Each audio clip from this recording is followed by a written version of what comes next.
Como todos sabemos, el Partido de Acción Nacional ya decidió, recuerden que rumbo a la sucesión presidencial del 2024, el PAN es el que va a terminar postulando al candidato o candidata. Y el mecanismo de ellos es, ¿qué creen? No, o sea, como que quieren un poquito de encuesta, pero antes de hablar de encuestas y demás, hablan de firmas. Propone que se junten el 1% del padrón nominal, que significan un millón y cachito de firmas, para tomar en cuenta a quienes van a ser los candidatos o sea, que todos los que junten ese 1%, entonces pasarán como el primer filtro, entonces ya podrán ser encuestados y tomados en cuenta para ser el candidato o candidata rumbo al 2024. Y aquí, ahí es cuando el presidente también en la mañanera dice, pues ya me andan copiando, ¿no? Porque eso nunca lo había hecho el PAN, ni el PRI, nunca. Todos los candidatos que han sido del PAN o del PRI han sido por dedazo. Recordarán el caso de Ricardo Anaya, que intentaron jugar a la democracia y se puso como el único candidato, entonces hicieron una elección con una sola persona. Es como cuando Alito, ¿no? Se registra para ser de nuevo el líder del PRI hasta el 2024 y es el único en la lista. Entonces, la idea de democracia que tienen es muy porfiriana. Es una idea de democracia muy porfiriana, donde solamente se ponen ellos o ponen personas que no conocen, pero en el caso actual del PAN y del PRI, solamente se ponen ellos como candidatos y simulan una votación. Total, ahora resulta que el Partido de Acción Nacional ya regresó a sus orígenes. Y quiero que vean cómo se pierde la memoria histórica de los panistas en este video donde el PAN quiere rescatar su historia. Miren, vean el tuit de Marco Cortés. Dice, llegó la hora de despertar a México, de mover las almas, salir a las calles y escuchar a la gente, porque el futuro de todos está en peligro. No hay tiempo para cruzarse de brazos, no hay cabida para la indiferencia, solo movilizando al país podremos salir de esta pesadilla de destrucción, regresión, violencia, corrupción e impunidad. Cometió un error muy grande Marco Cortés y aquí les voy a explicar qué es lo que Marco Cortés no quiso decir para evitar poner en jaque su elección. Vean el videito que se aventó el PAN. Hace 83 años, Gómez Morín, fundador de Acción Nacional, convocaba a mover las almas. En el año 2000, Vicente Fox hizo un llamado a despertar a México. Hoy, ante la destrucción y el retroceso que significa este régimen, nuevamente llegó la hora de despertar a México. Llegó la hora de mover las almas. Porque el futuro de todos está en peligro. La democracia y las libertades están amenazadas. No hay lugar para cruzarse de brazos. No hay tiempo para quedarse de observador. No hay cabida para la indiferencia. Hoy México reclama el despertar de todos. Tenemos que movilizar a nuestra familia y amigos, a nuestros conocidos, pero también a los desconocidos, llevándoles la verdad de los hechos. Solo despertando y movilizando al país podremos salir adelante de esta pesadilla de destrucción, de regresión, violencia, corrupción e impunidad. Por eso invito a todos los que realmente están dispuestos a encabezar en el 2024 esta lucha por México, a que además de los foros, conferencias y reuniones, con sus equipos salgan a las calles, mercados y plazas para escuchar de viva voz el sentir de la gente y que se ganen su apoyo. Hagámoslo juntos, por el bien de nuestras familias y de todo el país. Involucremos a la sociedad. Atrevámonos a hacer todo lo necesario para despertar a México. Llegó la hora a mover las almas.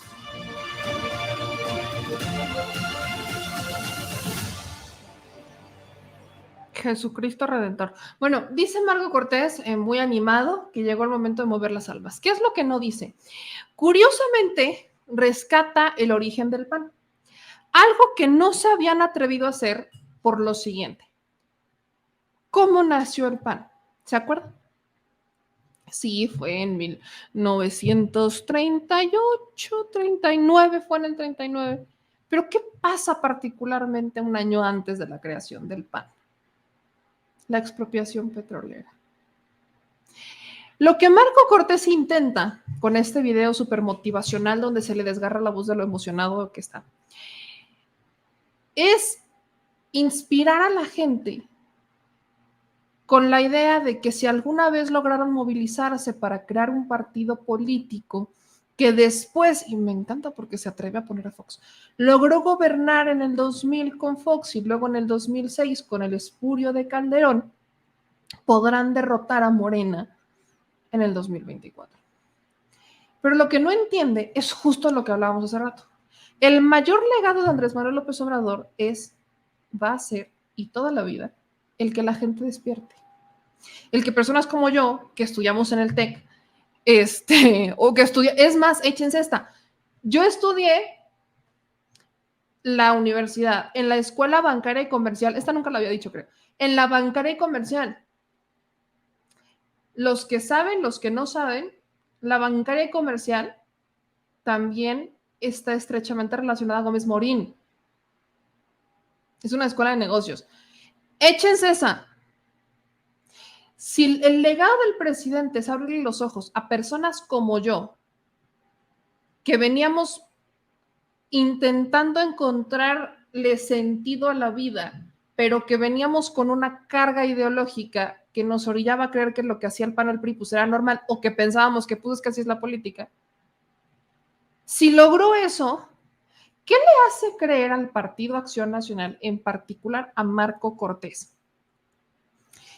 ¿Qué le hace creer que la gente va a olvidar los discursos del presidente de la expropiación petrolera? ¿Qué le hace creer a Marco Cortés que a la gente, que a mí se me va a olvidar, que a la gente como a mí, se nos va a olvidar que la creación del PAN fue por un grupo de abogados y empresarios que estaban en contra de que les quitaran lo que ellos consideraban suyo, que en realidad era propiedad y bien de la nación, llámese petróleo? ¿Qué les hace creer que se va a confiar en ellos? Y esa es una. Y por el otro lado, el Partido Acción Nacional, lo único que demuestra es que sigue teniendo miedo de decir quién es realmente. Miren, lo único que le llegué a reconocer a Lili Telles en algún momento de la historia es cuando Lili Telles dice que no se tenga miedo de aceptar lo conservadores que son, que no tengan vergüenza de aceptar del lado de la derecha en el que están. No quiere decir que el único lado de la derecha es el de Lili Telles, no, pero cuando uno está al lado de la derecha, estás en el lado de los empresarios, punto. De beneficiar a los empresarios, porque la herramienta derechista, la herramienta conservadora para gobernar el mundo es a través de los empresarios, porque la lógica es, ellos generan el empleo, entonces no tengo por qué invertir en nada más que ayudar al empresario a que genere empleo. Esa es la lógica, nada más, es muy sencillo entenderla así. Esa es la lógica. Ahora, depende qué tan en la derecha estés, para qué otro tipo de cosas te vas a poner a ser extremista, ¿no? Pero en la derecha es, como el empresario genera el empleo, y yo necesito empleo para desarrollo, y para el desarrollo necesita la gente, entonces prefiero destinar mi tiempo y mi energía en el empresario en vez de invertir, o ellos le llaman gastar y gastar y gastar, cuando es el empresario el que tiene la herramienta para hacerlo. Ese es el punto. Les da pena aceptar eso. Eso le da pena al PAN. Y esto es lo peor. A los empresarios que están a favor del PAN les da pena también. ¡Ah, qué cosa tan curiosa! ¡Qué cosa tan curiosa! Por el otro lado, no sé si esto sea tan cierto, pero vi a un columnista del Universal publicar una columna en el Universal donde aseguraba que los empresarios estaban de acuerdo en que continuara el gobierno de la 4T. Ahorita voy a buscar esta columna que la compartió esta semana. Creo que sí fue justamente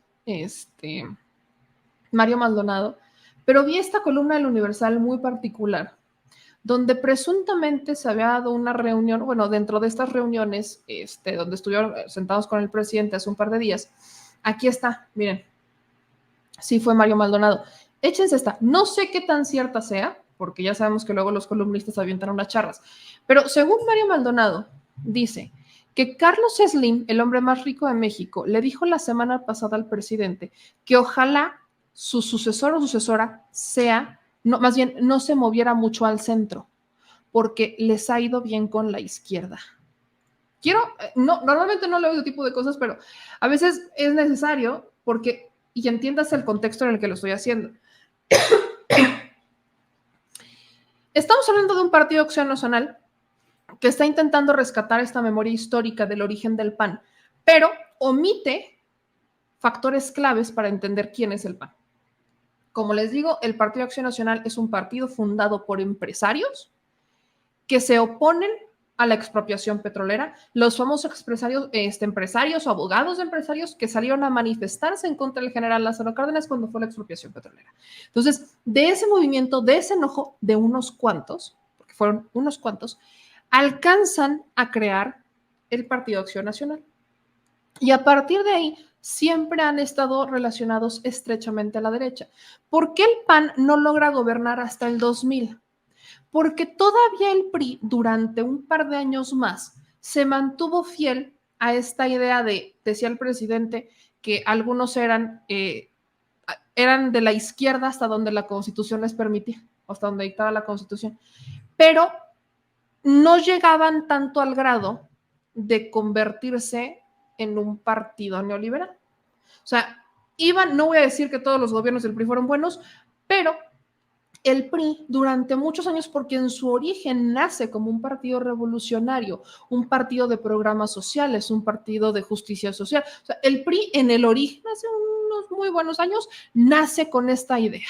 Lázaro Cárdenas logra un movimiento importantísimo, luego viene la nacionalización de la industria eléctrica y más adelante, y es justo cuando se empieza a complicar la cosa, con Díaz Ordaz, Echeverría, también López Portillo, no fue la gran cosa. O sea, se empieza a complicar con estos presidentes que se pasaron, sobre todo Díaz Ordaz y Echeverría, se pasaron de dictadores, échense esta. Y entonces el PRI se termina transformando en una corriente del PAN que se vende como algo que no es. Y empezamos a tener personajes como Salinas y Zedillo o Peña Nieto. Esa es la evolución del PRI.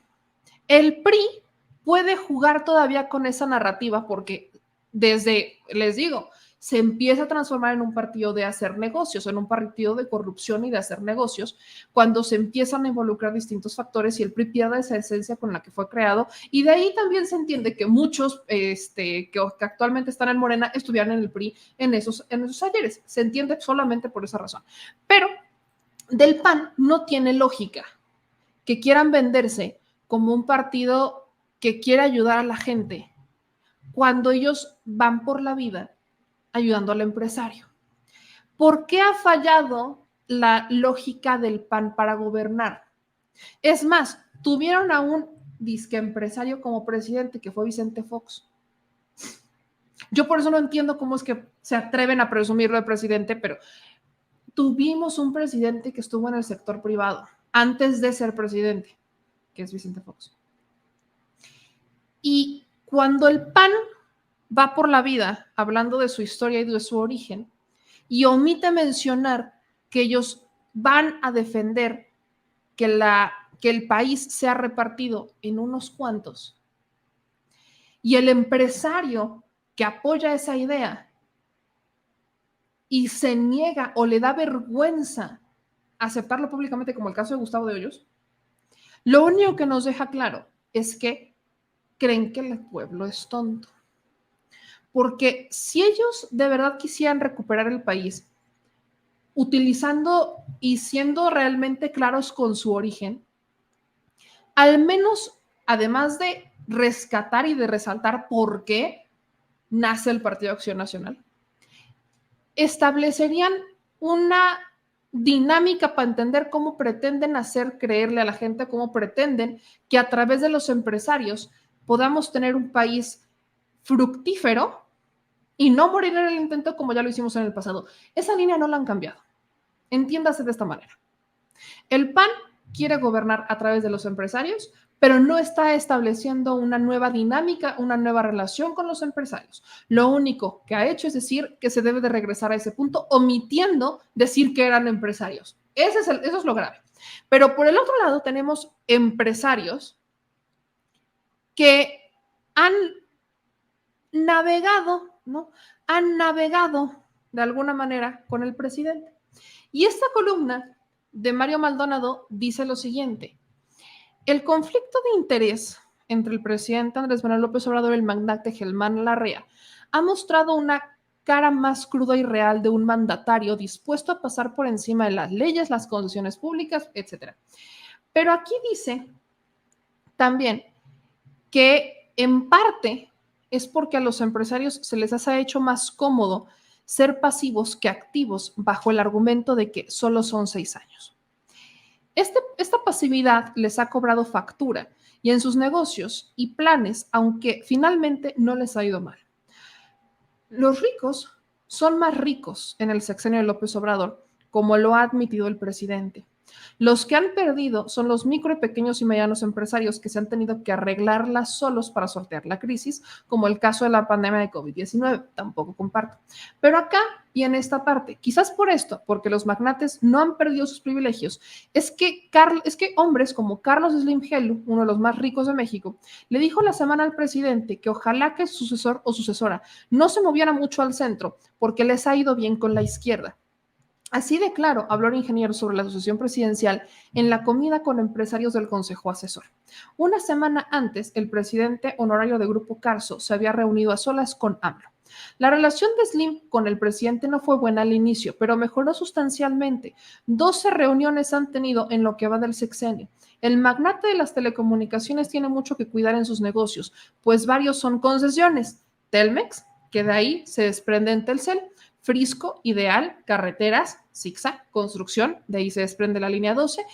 El trato condescendiente de Slim le importó muy poco al presidente, quien 2 días después de la comida valpuleó públicamente a su yerno y vocero Arturo Elías Salub, a quien acusó de estar detrás de una campaña de desprestigio contra Ana Gabriela Guevara, titular de la CONADE, por el caso de las integrantes de la Selección Nacional de Natación. Entonces, ¿cuál es la dinámica aquí? Hemos visto empresarios que han emprendido o que han empezado o que de alguna manera dijeron, y lo dije desde hace mucho, que era mejor ganar un poco a no ganar.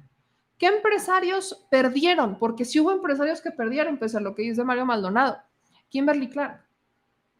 Y eso que Claudio X Guajardo, papá de Claudio X González, también está en el Consejo Asesor. O sea, también va. Ellos han perdido.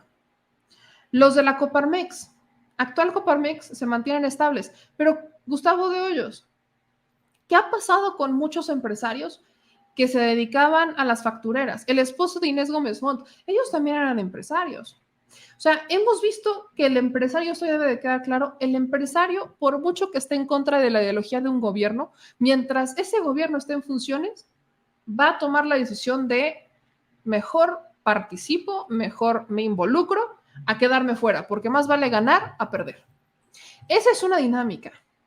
Pero el que el propio Carlos Slim diga que prefiere que quede otra vez un presidente que sea de izquierda, algo le debe de decir bajo la lógica del PAN. Ahora, aquí habría todavía que cuestionar qué tanto se han hecho, según lo que dice Mario Maldonado, qué tanto se han hecho más ricos estos empresarios, porque muchos de sus negocios fueron tumbados. Muchos negocios de estos empresarios fueron destrozados, como fue el caso del aeropuerto de Texcoco. El hecho de que sean los de la Sedena quienes estén llevando las construcciones les quitó un margen de ganancia importante a muchos de estos empresarios que se les terminaban licitando para construir. Porque aunque no lo vean así, aunque sí hay empresas que se terminan contratando para poder hacer la construcción, si está bajo el mando de la Sedena, hay muchas cosas que se empiezan a cortar. Muchas de estas supervisiones quedan, más bien todas las supervisiones quedan a manos de la Sedena y no se lo deslindas directamente a un empresario o a varios empresarios. Entonces, aquí hay algo que también se desmiente de lo que han intentado propagar una y mil veces los de la derecha, que el presidente es un comunista, que le dicen comunista come niños, que está peleado con la iniciativa privada. Pues si tan peleado está con la iniciativa privada, aprovecharon el caso de Germán Larrea, ¿no? De Grupo México, si tan peleado está con la derecha, y si tan peleado está el presidente con los empresarios, entonces, ¿por qué los empresarios van con el presidente y se sientan a comer con él? Así sea el propio impresentable de Salinas Pliego, que luego se queja que porque solo les dan antojitos. ¿Se dan cuenta cómo los del Partido Acción Nacional caen en muchas contradicciones intentando armar una narrativa que intente convencer a la gente de que ellos son una opción en 2024? Primero era que es que el presidente es un peligro para México y que se iba a pelear con los empresarios y que no iba a haber inversión privada, y eso no es cierto. La única queja que se hace es qué pasa con los micro, pequeños y medianos, que también es a medias, porque cuando fue, por ejemplo, la inauguración del aeropuerto del AIFA, yo recuerdo que entrevistamos a un proveedor, a una persona que es de una microempresa que fue proveedor del AIFA. Entonces, en realidad, habría que hacer un análisis de cuántos contratos se han entregado en esta administración y qué tan grande es la empresa, que les puedo apostar que ninguno lo ha hecho. ¿Por qué? Échense esta. Yo estoy buscando, estamos sacando ahorita un tema sobre las concesiones mineras y hay 65,000 registros de concesiones mineras. ¿He acabado? Por supuesto que no. Voy a medias. Más bien ni a medias. ¿Se imaginan sacarte un expediente de todos los contratos que entregó esta administración para entonces entender cuántas empresas grandes, medianas y pequeñas fueron favorecidas? Eso no lo ha hecho nadie. Solamente se dejan llevar por los ruidos de arriba porque nunca les han interesado ni las pequeñas, ni las medianas, ni las microempresas, porque la pequeña, la mediana y la micro no hace mucho ruido. ¿En dónde nos enteramos cómo funcionan las grandes versus las micros o las MIPYMES? En el IMSS, por ejemplo. Las MIPYMES, ellas sí cumplen con registrar a sus empleados en el IMSS. Las MIPYMES están constantemente generando empleo. Las grandes empresas intentan a toda costa desviar las vías legales para cumplir. No generalizo, pero lo hacen muchas. Entonces, cuando hablamos de empresas, meternos al mundo periodístico de los negocios es un asunto muy complejo de entender porque va cambiando constantemente. Ahí no hay ideología política. Lo que necesita el político es que haya alguien con quien se pueda entender. La bronca a la que estuvieron acostumbrados por muchos años es que ellos podían poner al político y entonces ya no solamente se entendían, sino que el empresario mandaba a través de un político. Y así es como se ha gobernado durante tantos años. Por eso al PAN le da tanta pena, tanta vergüenza decir públicamente que ellos están estrechamente ligados a los empresarios. Porque lo que se sabe en México es que aquí no gobernaban presidentes, aquí gobernaban intereses. Y tenemos hoy a un presidente que ha tenido una buena relación con algunos empresarios, aunque dijeron que era un comunista como niños que nos iba a llevar a convertirnos en Cuba o Venezuela. Y lo siguen diciendo. Entonces, ¿cómo pasamos de que era un presidente que era un come niños que no sé qué, comunista, socialista, y populista y no sé qué tanto? Y es un presidente que reconoce que hay que tener una buena relación con los empresarios, pero que también hay que tener límites. El PAN, ¿en dónde habla de límites? El PAN, y entiéndalo de esta manera, prefiere ocultar su relación con los empresarios antes que aceptar que se les deben poner límites. Ese es el Partido Acción Nacional. Y esa es la razón por la cual no van a regresar en 2024. Así tengan a un Santiago Krill que se va a poner a bailar samba.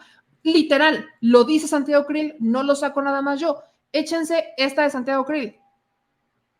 Quieran en conjunto. Yo quiero, como quieran los partidos de oposición y como quieran en conjunto con la sociedad. Como quieran, quiero yo.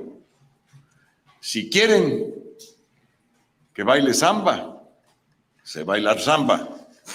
Si quieren que baile banda, se bailar banda. Y hasta rock. El rap me costaría un poco de trabajo, pero también le entro. Como quieran, quiero yo. ¿Quieren con firmas? Con firmas. ¿Quieren sin firmas? Sin firmas. ¿Quieren con voto electrónico? con voto electrónico o sin él. ¿Quieren con encuestas? Con encuestas o sin ellas, como quieran, quiero yo. Yo quiero, como quieran los partidos de oposición y como... ¿Ven? O sea, el PAN no hay manera que en el 2024 pueda ganar. No solo porque le siguen mintiendo a la gente, sino porque tiene candidatos que creen que diciendo que si quieren que bailen samba, rock o rap, en vez de tener candidatos que tengan un vínculo con la gente. Nunca han logrado capitalizar, ni lo van a lograr. La razón es clara, muy clara, muy clara. Mientras este país, ya despierto y empoderado, entiéndase así, mientras este país esté despierto y empoderado, no esté identificado con ese 1% que concentra la riqueza que genera el 99%, no hay manera en que se pueda regresar al PAN, porque el PAN es un partido corporativo. El PAN es un partido que defiende los intereses de los empresarios.